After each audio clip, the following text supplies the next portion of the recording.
We just finished reading the entire book, and my heart behind the book was that new churches would be planted all over the place.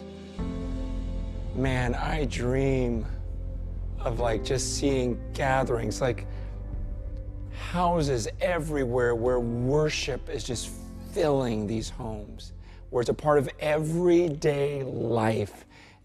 I really can see it. I really can see, in our country, where there's not this separation of this 1 hour, 2 hours a week where we go to a building and do this religious thing, and where instead it becomes this everyday life.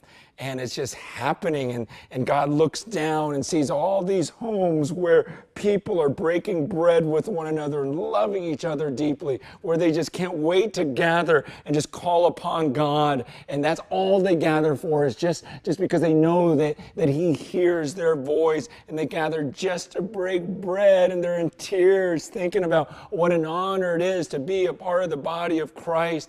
And they're gathering because they love each other, and they couldn't wait to give gifts, supernatural, spiritual gifts to pour into each other, and where people actually love the leaders and the leaders serve the people, and it really can happen.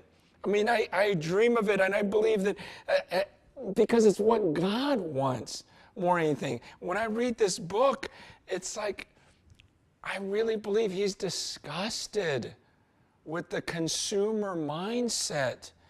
And how when we go to church, if it meets all of these expectations of ours, rather than we're gathering as the church because we love each other, because you're my brother, you're my sister, and I want to serve you, I want to give to you, be an honor to bless you in some way. And let's figure out how to reach our neighborhood and serve them. Let's get the gospel out there, to believe that all of you have this power, and we're just raising people, maturing them, and sending them out to share the gospel in their workplaces or overseas, everywhere. I believe this can happen. I believe it's starting to happen, and we're seeing these movements in other places in the world. I'm just going, why not us? And so as you come to the end of this, I hope you don't just jump into another study now and go, okay, now what do you want to do next?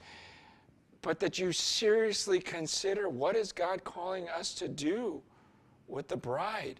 It could be that you gathered a bunch of friends to go through this series together, and God is looking at you and saying, is this a church now?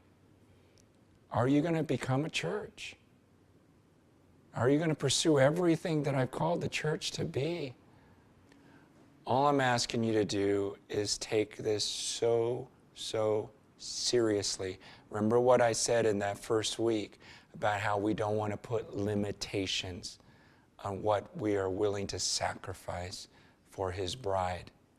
Again, now that we're at the end, once again, surrender everything, saying, God, anything, anywhere, any amount of money, any amount of time, any amount of suffering for your bride.